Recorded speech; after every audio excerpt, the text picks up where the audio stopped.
Bueno, buenas tardes a todas, a todos, a todes.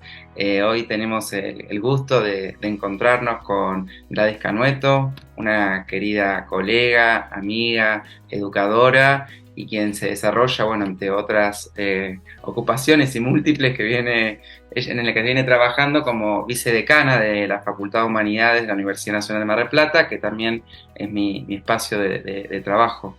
Sí, bueno, Gladys, te agradezco tu tiempo por acercarte a este espacio virtual. Normalmente es un espacio que compartimos con Luisa Ramírez, que es una de las encargadas de este Observatorio Latinoamericano de las Infancias. Y lo que hacemos, Gladys, que algo te comenté, es que semana a semana vamos invitando a diferentes especialistas, académicos, educadores, a conversar sobre este observatorio que estamos co-componiendo y bueno, a contarles un poco de los proyectos, intercambiar, al margen del interés profesional que yo tengo por vos, por tu trabajo, también la intención de esta entrevista o este espacio era poder pensar acciones en conjuntos en tanto en este observatorio que se plantea desde nuestra escuela de Puerto Rico, como en el observatorio que también sabemos que vos dirigís desde la Facultad de Humanidades. Y en ese sentido te Bien, cuento que grabamos la entrevista y ya te dejo la palabra hacemos entrevistas en un dispositivo que le pusimos el nombre de Latidos. Es decir, que estos audios, estas entrevistas después se van a editar con un diseño y demás, te las vamos a compartir, por supuesto, oportunamente a vos y las vamos a usar como material también de difusión. Y se llama Latidos porque lo que busca es recuperar esto de lo íntimo, lo simple, ¿no? De una conversación y también pensar a los latidos como la esencia, ¿no? De lo que viene del corazón, como una primera bocanada en estos tiempos inaugurales que son tanto para este observatorio como el que vos también estás ahora coordinando. Y un poco, bueno, a jugar con esta metáfora del latido del corazón al hablar, también nos lleva a pensar los ritmos, los lenguajes propios de nuestra región y de la infancia, ¿no? Y bueno, para empezar, y agradeciéndote, te quería preguntar si vos podrías presentarte y contarnos cuál es tu relación con la educación. bien. Bueno, Fran, en principio agradezco tu invitación y bueno, y la de Luisa, a quien conocí recién. Eh, bueno, desde ya muy generosos de parte de ustedes. Eh, bueno, a ver, mi trayectoria o mi relación con la educación, lo pensaba eso hoy, ¿no? Digo, casi casi que es la vida, ¿no? La educación, digo, estamos hablando, por supuesto, de la educación formal. Si te hago un pequeño relato, te podría decir que empezó a los 6 años. Hoy, digo, había caído antes, pero hoy haciendo una especie de reconto me di cuenta que mi madre mis padres no me mandaron al jardín de infantes, pero empecé directamente en la primaria, que era una posibilidad hace 50 años, más de 50 años atrás, ¿no? Que digo que no era obligatorio como hoy. Hoy, por ejemplo, sí es obligatorio, por ejemplo, si lo marcamos dentro de la ley, el preescolar y lo que entendemos como el nivel inicial. Pero bueno, empecé a los 6 años la escuela primaria pública. Seguí con la escuela secundaria, que no era obligatoria, también pública, y proseguí a los 18 años en la Universidad Nacional de Mar del Plata, en la Facultad de Humanidades, que compartimos como casa también con vos, también pública. Y me recibí como profesora de historia. Creo que cuando yo tenía más o menos 15 16 años decidí que quería ser docente. En esa escuela nacional a la que iba, miraba a mis docentes y las veía y decía, yo quiero ser eso. Después, siempre lo digo esto, después decidí docente de qué, ¿no? Digamos, de qué disciplina. Ahí, sabía que dentro de las humanísticas, pero bueno, la historia le ganó la pulsada a la geografía y bueno, se la ganó porque, claro, yo también me educaron durante mi escuela secundaria en el periodo bueno, lamentablemente del periodo de la dictadura, quería decir, no Ahora. me salía la palabra, de la dictadura militar. Es por eso que, bueno, la guerra de Malvinas, cuando yo iba a cuarto año y en quinto año todo el proceso democrático, ¿no? De apertura democrática, que bueno, luego lleva a Alfonsín a la presidencia, digo, gana la historia le gana la pulsada de querer saber aquello que nosotros no sabíamos y que durante 4 o 5 años habíamos vivido como adolescentes, pero no teníamos ni idea de a veces alguna idea de lo que pasaba, pero ni idea del por qué, ¿no? Entonces, bueno, la historia fue para mí y es para mí un lugar querido. Y bueno, es así que una vez que terminé la facultad, bueno, yo seguía con mi misma intención, que era ser profesora. Así que, bueno, lo primero que hice fue, me recibí y a los 15 días ya estaba trabajando como profesora, también en escuela pública. Y así durante 26 años trabajé en el nivel educativo secundario, que pasé por todos los cargos, desde profesora, secretaria, cargos de gestión, vicedirectora y hasta directora. Y bueno, ahí me jubilé después a los 50 años como directora, pero la verdad que fui muy feliz trabajando lo que hoy llamamos en territorio, ¿no? Y en un momento en donde también, eh, digamos, mi trayectoria profesional se dan distintas cuestiones. Yo empiezo con, digamos, me recibo con la ley nacional, ¿no? Todavía la 1420. Este, me recibo y al poquito tiempo la ley federal, digamos, con todos los cambios en la época de Menem, del neoliberalismo, ¿no? Producen, bueno, un montón de cimbronazos dentro del sistema educativo a lo que nosotros los docentes también nos tuvimos que adaptar y bueno, y nada, y éramos como, de alguna manera, podríamos decir en esos momentos, eh, éramos un poco víctimas, por más que nos resistiéramos o a través de la lucha, pero bueno, padecíamos ese sistema y bueno, y después, ya cuando fui directora, vicedirectora y directora, ya ahí estaba la ley nacional, ¿no? La actual, la que hoy nos rige, con la que por supuesto estoy más alineada, pero porque tiene otro concepto y otra definición de lo que es la educación y lo que para mí debe ser la educación, ¿no? Así que bueno, paralelamente, en el año 2000 ingresó en la Universidad Nacional de Mar del Plata, de la mano de Luis Porta, gran maestro, amigo además nuestro y en común, y hacedor de realidades, digo yo. Eh, y bueno, nada, empiezo a trabajar con él, que me invita a trabajar en la materia problemática educativa, materia en la que trabajo hace 20, ahora el 1 de agosto, 24 años. Los chicos, pues saben bien que me cargan, línea fundadora, nos dicen, por no decirme vieja. Pero no, bueno, problemática educativa justamente significó para mí el acercamiento entre lo que sería la teoría y la práctica, ¿no? Lo académico y el territorio. Así que, bueno, esa es mi experiencia hasta el día de hoy, en el que sigo trabajando en la materia, en el que, bueno, tengo la suerte de junto a diferentes colegas, en el que te cuento también, Fran, hemos podido no solo trabajar en una comunidad de aprendizaje y de enseñanza, sino también en lograr algunos objetivos que ya ahí como gestora, digamos, o en gestión, mejor dicho, en la universidad, en el año 2019 y también con un trabajo que se venía dando desde hace mucho tiempo y también de la mano de Luis, por supuesto, del doctor Luis Porta, lo que se hizo fue abrir las carreras que se habían cerrado, la carrera que se había cerrado en la dictadura, que era la carrera de Ciencias de la Educación, ¿no? Que es simbólico. También yo a veces pienso, también es que yo también elegí historia porque era la única carrera que no habían cerrado, porque después habían cerrado sociología, filosofía, ciencia de la educación, antropología, y psicología, es decir, todas las carreras que tenían que ver con el hombre, con el ser, con lo humano, digamos, ¿no? En términos de acercamiento y de pensar al otro también, bueno, fueron cerradas. Entonces, bueno, lo que más me quedaba ahí era como más cercano era la historia y bueno, y por suerte pude.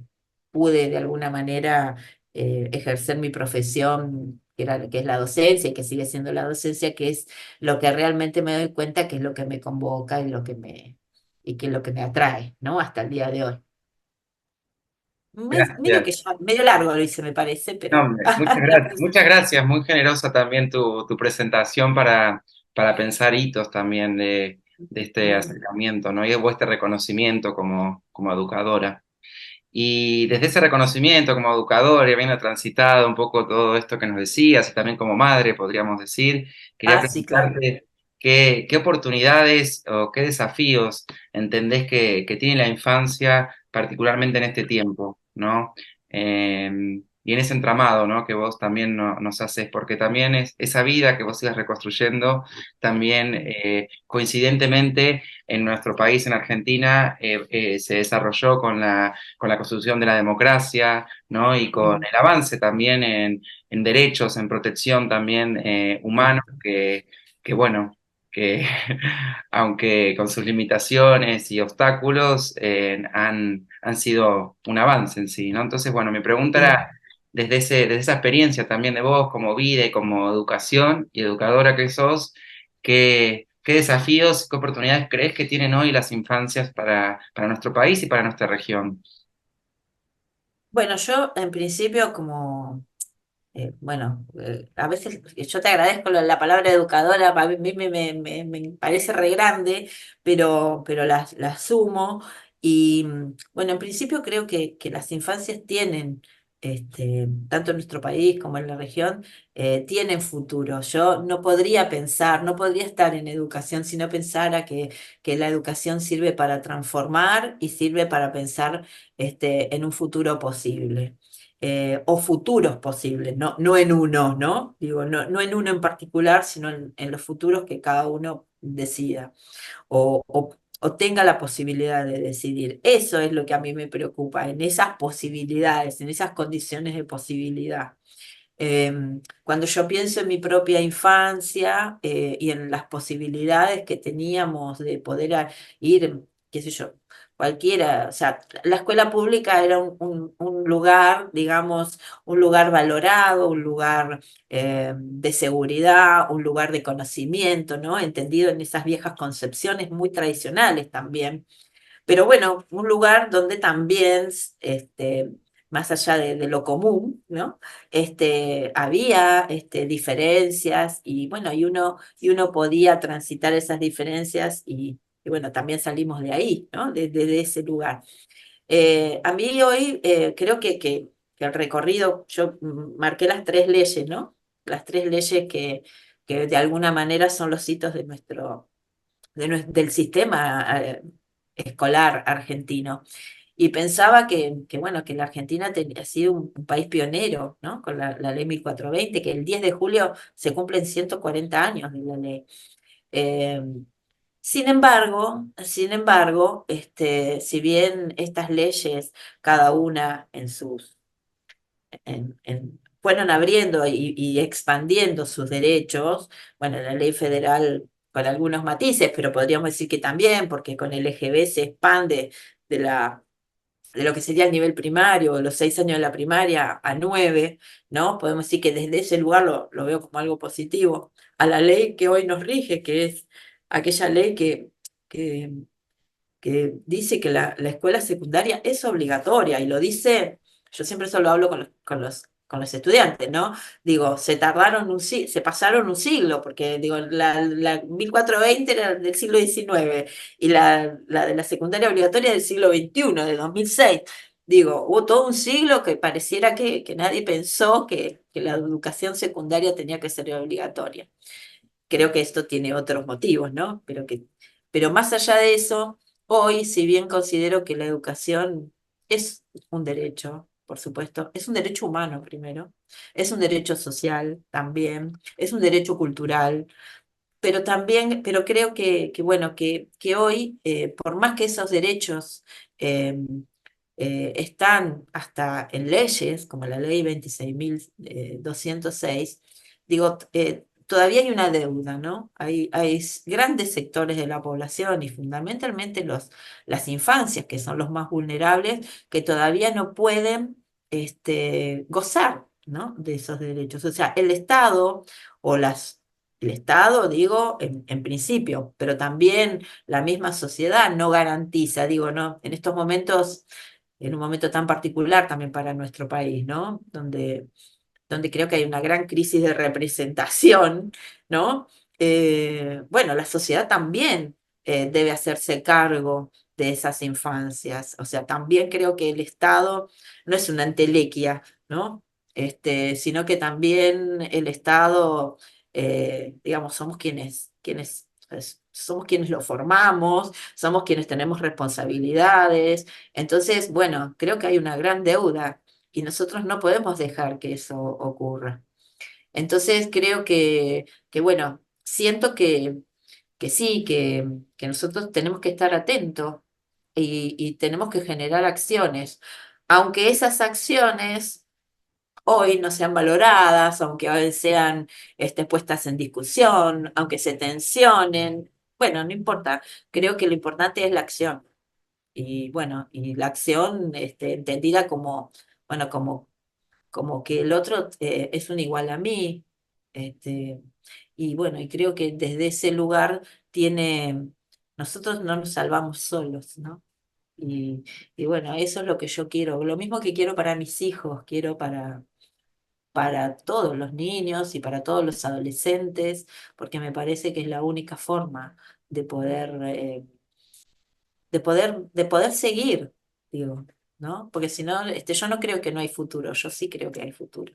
Y Mm. el futuro está en este lugar, en esos niños, En la educación, qué lindo, en la educación. Gladys, escucharte con tanta energía y tanta vitalidad, ¿no? Sobre todo también en estos momentos, y también pienso que un poco esta idea de este ciclo de entrevistarnos y de conversar tiene que ver con recuperar esos primeros sonidos, ¿no? Mm. Como ese latido, el primer sonido que uno escucha desde el vientre, casi diría, y quería preguntarte desde ahí qué deseos tenés vos para los niños, ¿no? Recién me hablabas, me pareció Mm. también muy lindo en el contraste de recuperar tu voz, porque en estas Mm. oportunidades y desafíos traes a la educación pública como un derecho, ¿no? Y como algo que a veces olvidamos también, ¿no? Y ahora te pregunto un poco más en este tono que vos nos llevaste de la intimidad y en algo que me parece hermoso que recién dijiste, que no es menor, que deseo para mis hijos, para todos lo mismo que para mis hijos, y que habla también de un compromiso de lo social, que me gustaría escucharte en estos términos, ¿no? De saber qué es lo que decías para los niños, ¿no? De aquellos del futuro, para los de hoy. Qué decías vos, teniendo en cuenta toda esta trayectoria que vos también tenés y este trabajo que desarrollás en la educación pública? Sí, bueno, mira, a ver, ¿qué deseo? Deseo que uno siempre dice, bueno, me acuerdo cuando me preguntaban, cuando yo iba a la escuela y me preguntaban, ¿qué deseas para tus hijos? Entonces yo decía, que sean felices, porque la verdad que no es fácil, ¿no? Alcanzar la felicidad. Eh, pero también creo que esa felicidad se alcanza a través del conocimiento y de la libertad. Y la libertad entendida, digo, las personas son libres cuando conocen, cuando pueden entender cómo viven, cuando pueden cuando pueden darle el verdadero valor a las cosas, ¿no? Cuando sus culturas son reconocidas, cuando sus saberes son reconocidos. Y cuando, bueno, eso básicamente, ¿no? Cuando uno pertenece a una cultura que puede ser muy diferente a la mía o a la propia, pero bueno, saber que tiene mucho para dar y mucho para enseñar también. Me parece que eso es lo que, eh, digo, después de tanta a ver, de tanto conocimiento hegemonizado, ¿no? Desde el punto de vista de mirar desde el pensamiento único. Bueno, es evidente que eso no nos ha traído ninguna felicidad y creo que lejos de aportar, lo que ha hecho fue, no sé, separarnos, dividirnos, hasta pensarnos desde un lugar hasta de superioridad, ¿no? Respecto de otro. respecto de otros, del proyecto de la tierra, de la naturaleza, de los otros seres vivos, bueno, en general. Bueno, creo que nos falta eso, ¿no? Tomar esa idea, o sea, es como decir, bueno, yo soy esto aquí, en este lugar, pero soy con todo lo que hoy se habla mucho de territorio, ¿no? Territorio como el lugar donde se inscriben las prácticas, ¿no? Sociales, pero donde hay sedimentados muchos saberes, ¿no? Entonces digo, esos saberes que portamos cada uno de nosotros y cada uno en nuestro lugar, bueno, ese reconocimiento, creo que nos falta reconocimiento, reconocernos. Reconocimiento, reconocernos como iguales, eso es lo que me parece, ¿no? Como humanos, reconocernos también con los no humanos, con las plantas, con los animales también, que no están ahí para nuestro beneficio, sino que están ahí por su propia vida y porque ocupan un espacio al igual que lo ocupamos nosotros los humanos. Creo que me parece que el mundo tiene que ser diferente a lo que es hoy. Y creo que las nuevas generaciones, las generaciones más pequeñas, tienen una valoración diferente. Entonces me parece que eso nos va a salvar a todos, creo, estoy segura. Porque hoy los niños miran las cosas desde otro lugar, ¿no? Eh, y esto no quiere decir que sea una ingenua ni que piense que las... No, pero creo sí que desde lugares como por ahí los que recorremos juntos, ¿no? Donde se hablan de otras pedagogías, de otras formas de educar, de otras miradas sobre no solo la realidad, sino las realidades que cada uno de nosotros vive. Me parece que si bien eso hoy, bueno, pareciera que está como, digo, a mí me pasó, ¿no? Me parecía como que yo digo, pero ¿cómo es esto? Yo estoy hablando desde un lugar y la vida está pasando otra cosa. No, me parece que eso que está pasando, va a pasar rápido, va Qué a pasar lindo. rápido. Sí, Sí, va sin a pasar duda. más rápido como las modas, ¿viste? Que duran un tiempo. Perdón, porque me acabo de bajar, me bajó la silla. Ahí está. No, Ahí voy. Ahí mira, está. mejor. Este, porque creo que es más fuerte lo otro, creo que es más genuino, creo que es más, creo que tiene que ver con el valor de lo real, pero no lo real porque yo lo nomine, sino porque es lo que vivo. Entonces me parece que eso es lo fuerte, lo fuerte. Y con esta intención que vas entramando, ¿no? Nos hablaste de territorio, pero también de Sí, humanidad, nos hablaste de lo sí, público, del derecho, nos hablaste de reconocernos. ¿Cómo se alinea el observatorio que ahora estás creando y con los desafíos que eso implica en la ah, universidad bien, en este momento? Me gustaría un poco escucharte y que nos cuentes cuál es la propuesta y bien. cómo esa propuesta, ¿no? Se alinea con estas grandes intenciones que nos traes. Bien, bueno, pues sabés que nosotros, viste que, digamos, a partir de la creación de las carreras, digamos, en principio la licenciatura en el 2019, que contaba yo que había sido cerrada en la dictadura, y con el profesorado de ciencias de la educación, eh, bueno, se nos ocurrió pensar que, bueno, también era lógico que necesitábamos un observatorio, es decir, un espacio que pudiera contar con información de lo que ocurre tanto en el sistema educativo, pero también lo que ocurre por fuera del sistema educativo. Y bueno, y me parecía que ahora, o nos parecía que ahora que, bueno, que comenzamos a tener una masa crítica interesante, ¿no? A partir de nuestra propia localización como Facultad de Humanidades, bueno, era oportuno crear este observatorio de educación.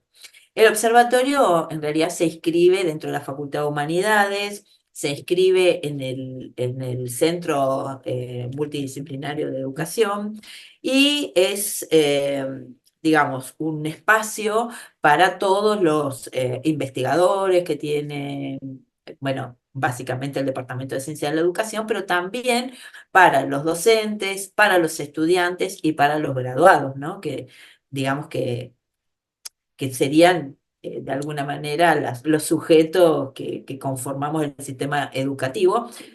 Vuelvo a decir, tanto formal como no formal. la idea es producir, ¿no? Tomar información y, bueno, tener esa información para producir conocimiento, también para producir conocimiento, o mejor dicho, porque yo últimamente lo estoy pensando eso, más que producir conocimiento, para poder reconocer el conocimiento que se produce, que es distinto, ¿no? Que se produce en territorio. Y bueno, el primer trabajo que hemos hecho, porque es nuevito el observatorio, justamente tuvo que ver con hacer un informe para la red Entre Todos, Mar del Plata Entre Todos, que tuvo que ver con justamente con la educación no formal, o llamada no formal, o, ¿no? Digamos, que tiene que ver con experiencias educativas que están por afuera, ¿no? O sea, algunas por afuera de la relación del Estado y otras relacionadas con el Estado, pero donde el Estado se da cuenta que el sistema educativo, o sí, el sistema educativo no alcanza y que hay que salir, digamos, y que igual hay que procurar que la gente se eduque, que los niños y que los adolescentes se revinculen, ¿no? En el mejor de los casos con la escuela, o por lo menos el Estado y la educación llegue de alguna manera. Y bueno, ese fue el primer trabajo que hicimos. Bueno, que lo hicimos con Gabriela Cadaveira, que es una de las integrantes la doctora Gabriela Cadaveira, que es una de las integrantes del observatorio. Y bueno, estamos en estos momentos haciendo una cartografía, un cartografiado de lo que es el, digamos, nuestro Mar del Plata, básicamente, pero bueno, es mucho más que eso porque Mar del Plata abarca una región que es la región 19, digamos, desde el punto de vista oficial, ¿no? Del sistema, que abarca a otros partidos. Pero nos parece interesante tomarlo porque también hay un flujo de personas que vienen por trabajo o que se asientan en nuestra ciudad, que es una ciudad bastante aluvional, por cierto, y bueno, es interesante trabajar con los grados de formalidad o no formalidad que hay en la educación, porque hasta el 2010, en el último censo, que se tengan estadísticas oficiales, en 2010 en Mar del Plata había 5.000, daba como que había por lo menos 5.000 analfabetos todavía, que es mucho, Sí. ¿no? Me quedo pensando, ¿no? En este movimiento que me parece no menor de decir no generar conocimiento, sino reconocer el conocimiento que se produce en el territorio, ¿no? Y ahí también Exacto. habla, no, a contrapelo, si se quiere, de las formas dominantes de la educación o de lo estatal y demás, ¿no? Y bueno, ahí creo que, yo te cuento un poco el observatorio que se está promoviendo ahora desde nuestra escuela, se llama Ujú, Observatorio Latinoamericano de las Infancias, en alianzas con diferentes instituciones que han promovido la participación, la investigación con niños, ¿no? Porque también ujú, en este área, ¿no? de pensar la niñez ha primado, como en todo, un enfoque adultocéntrico, pero sobre todo hemos hecho ujú. las investigaciones casi sin que los niños participen, ¿no? Solamente Sí.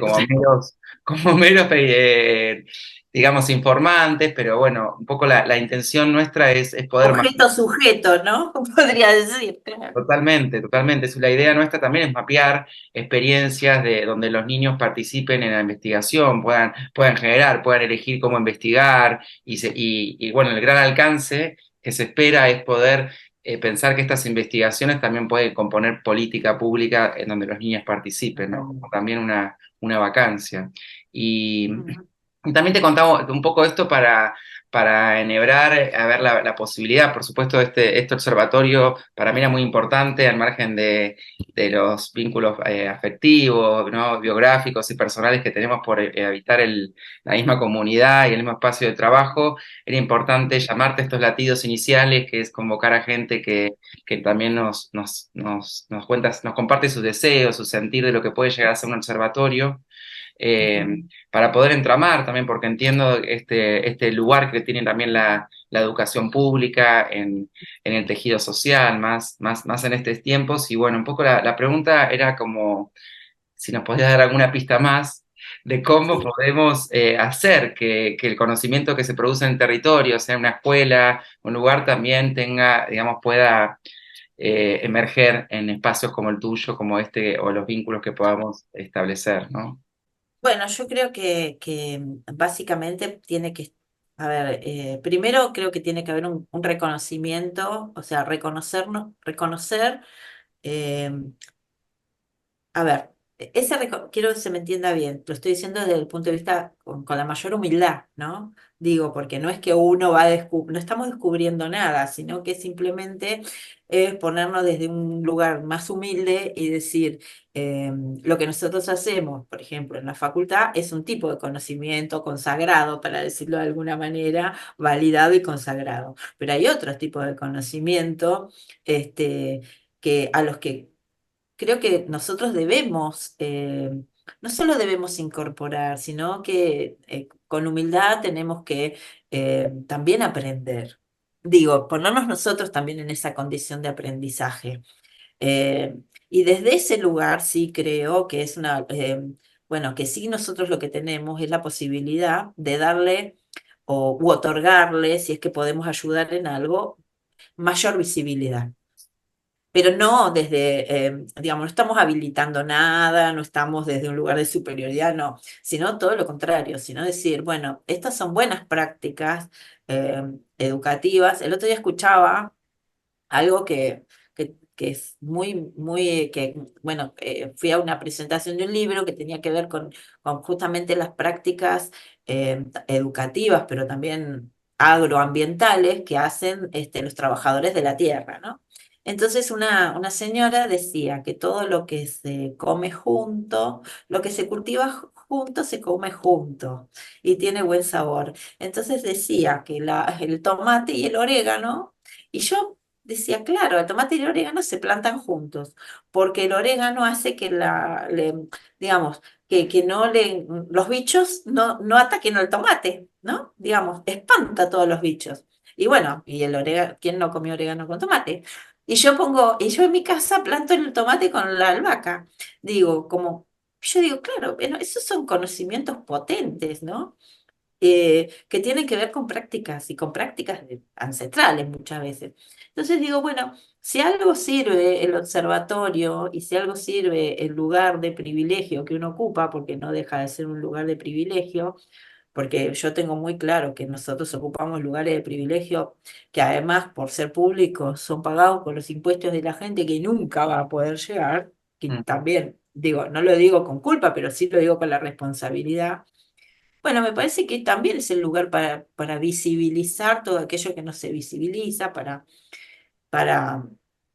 no para darle la voz, porque la voz la tiene la gente, no hace falta que nosotros le demos nada, sino simplemente creo que sí, pero sí desde este lugar que nosotros ocupamos, vuelvo a decir, de privilegio, poder otorgar ese espacio como para decir, bueno, acá hay mucha gente que puede decir muchas cosas tan importantes como las nuestras, ¿no? Digo, y ese tan lo pongo entre comillas respecto al nuestro, ¿no? Porque siempre el saber académico pareciera que fuera el saber, bueno, es el saber dominante de alguna manera.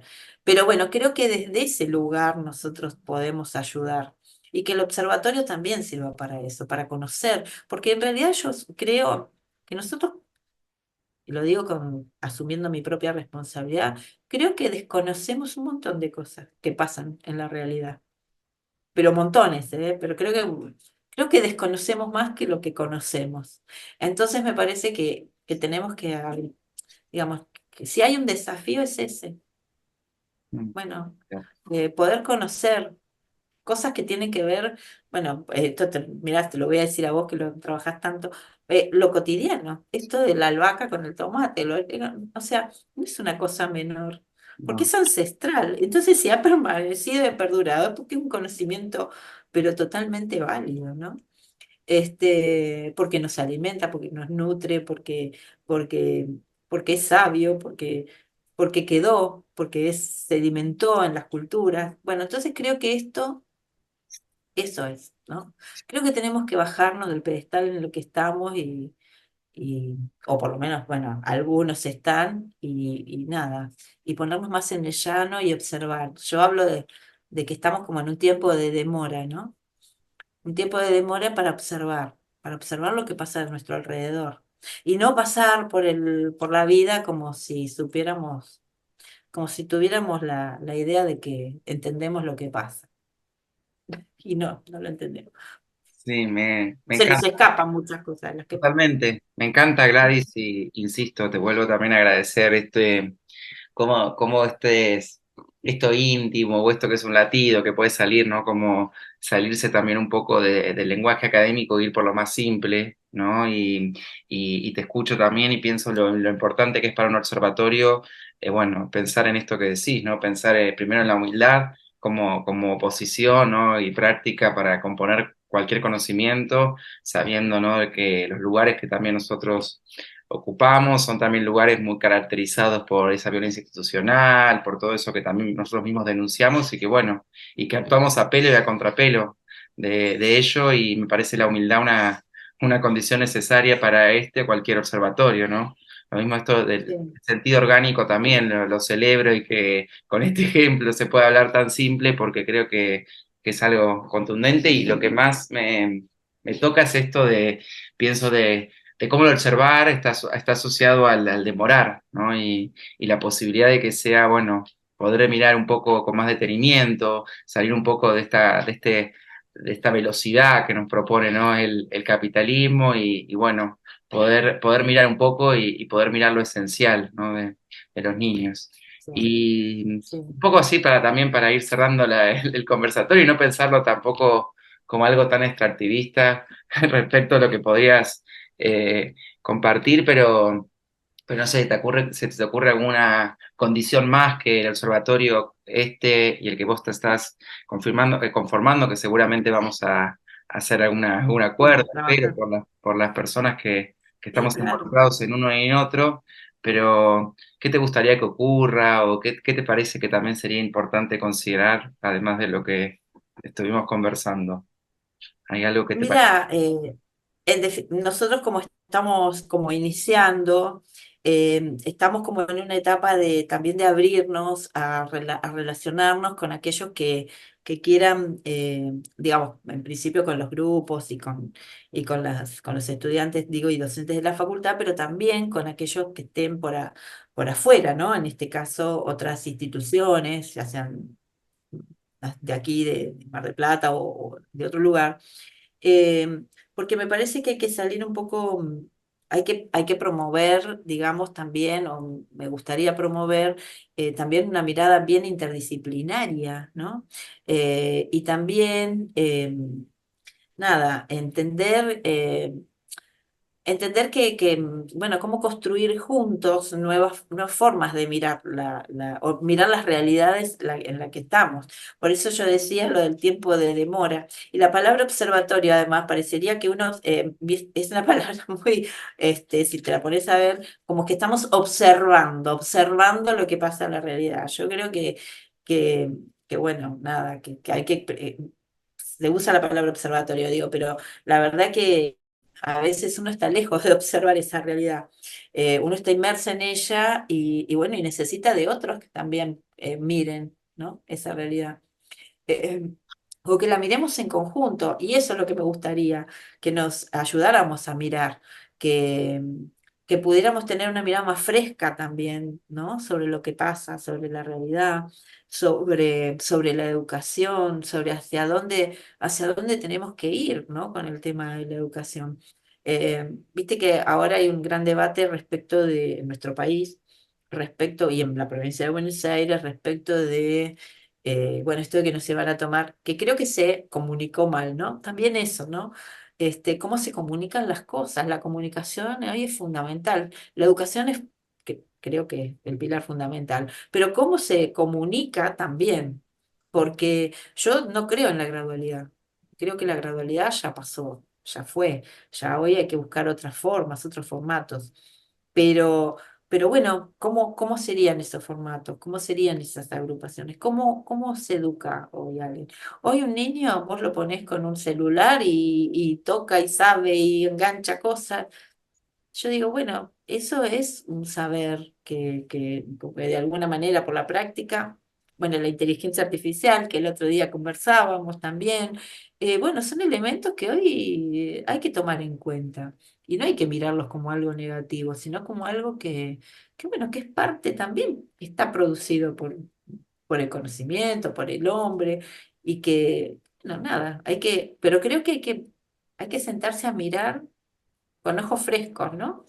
Con los ojos frescos y con la mente fresca como para aceptar, no aceptar en términos de, a ver cómo, si se entiende, no aceptar como algo que viene dado, sino como observar lo que va ocurriendo. Yo, una de las cosas que no me gustaría como persona adulta que soy es no entender lo que pasa a mi alrededor.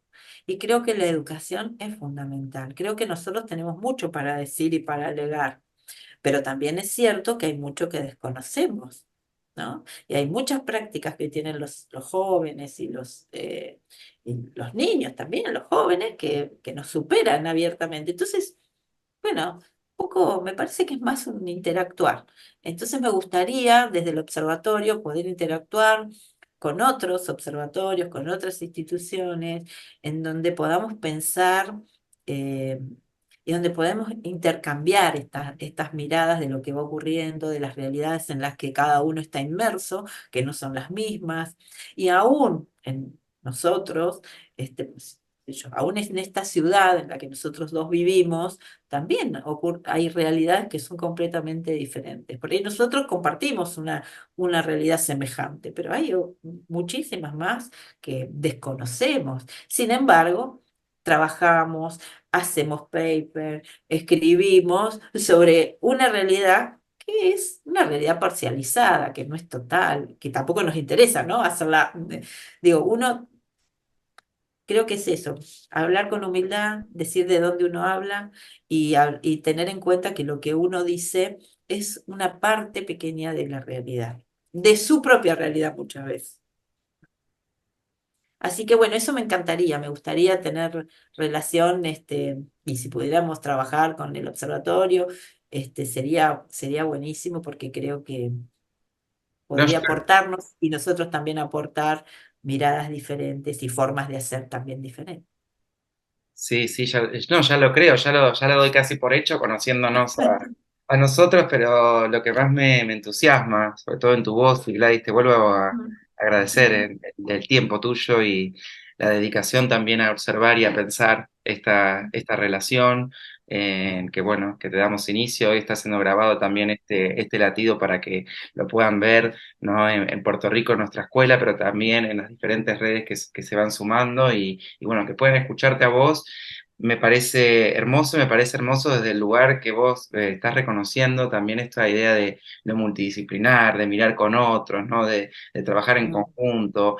Y en estos encuentros nosotros, viste, lo que mucho vamos como diciendo es que parte del trabajo del observatorio en este momento, para nosotros, en este momento inicial de observatorio de Puerto Rico, tiene que ver con componer redes, ¿no? Y claro. con pensar también que este momento de encontrarnos con vos también tiene que ver de la investigación que queremos o el sentido que queremos, ¿no? Y desde qué lugar, desde qué la escucha, y bueno, desde ahí te digo que también quedamos atentos como los dos somos, también a escuchar modos posibles. Me parece que también necesitamos potenciar estas redes de intercambio, ¿no? Entre el espacio también público, que es nuestra facultad, y estas diferentes también experiencias que se van generando, que son muchas, ¿no? Y Mm, sobre todo que también en el avance internacional han ganado terreno a partir de pequeños movimientos como este, ¿no? Porque también te voy contando, fuimos sí, entrevistando a la presidenta de la Organización Mundial Parvular y a muchas ujú, personas que nos han contado cómo hace 10 20 años, a partir de hacer acuerdos, convenios, fueron ganando, digamos, regulaciones que con la infancia, que todas son muy recientes, ¿no? Porque si pensamos claro. también, vos hablabas de la ley 1420, ¿no? Con toda esa... Sí, Los derechos de los niños es algo muy nuevo, si vamos, ¿no? O pensar totalmente. en esta vulneración también, todo esto nuevo que empezamos a ver, ¿no? De cómo vivimos y de cómo deconstruir o descomponer ese adultocentrismo que también todo Sí, descomponemos. Y bueno, creo que también en hacerlo de un observatorio también nos implica algo que vos muy, muy lindamente lo decías, que es también mirarnos a nosotros mismos, ¿no? Y mm. no solo estar mirando a un Yo otro, creo. sino... sí, Claro, y yo creo que una cosa fundamental que no tenemos que perder, porque digo, cuando uno mira a los niños, a los adolescentes, se mira en ese adolescente y a un niño que fue, ¿no? Entonces, una de las cosas que me parece también, y no es menor, es el afecto. O sea, cuando uno hace las cosas con cariño, con afecto, cuando uno ve a los, digo, cuando uno le pasa la mano en la cabeza a un niño, cuando, qué sé yo, no sé, yo me acuerdo que yo estaba en la escuela y venían los adolescentes, yo los adoro porque bueno, me dediqué a ellos básicamente y siempre consideré que viste que el adolescente o te quiere o te odia de la misma manera. Entonces, nada, y cuando venían y me daban un beso y nada, y yo estaba ahí poniendo orden y qué sé yo, y pasaban y Gladys esto y qué sé yo, a mí yo me sentía muy bien, me sentía muy bien y me siento muy bien hoy cuando los veo, cuando paso, y me dicen, chao, profe, qué sé yo, se acuerda cuando iba a la escuela.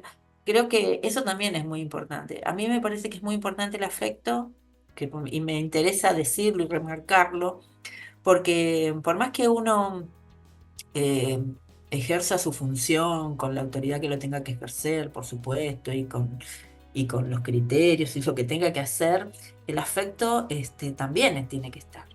Y me parece fundamental porque lo primero que ve el niño o el adolescente es se da cuenta si uno lo hace porque, la intención, ¿no? ¿Cuál es la intención con la que uno hace las cosas? Yo me acuerdo eh, que no me pasaba solo a mí, le pasaba a otros profesores que los retaban, qué sé yo, porque no habían hecho la tarea y eso, qué sé yo.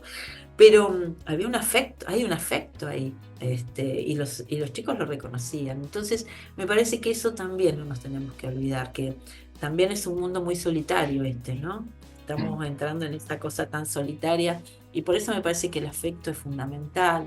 Es el afecto que hace que un chico se quede en la escuela porque no tiene a veces ni a dónde ir. Y eso es complicado, porque no tiene nadie que lo reciba en la casa, entonces prefiere quedarse en la escuela, o prefiere quedarse con el docente, o con, bueno, no sé, quien lo acoja en ese momento, ¿no?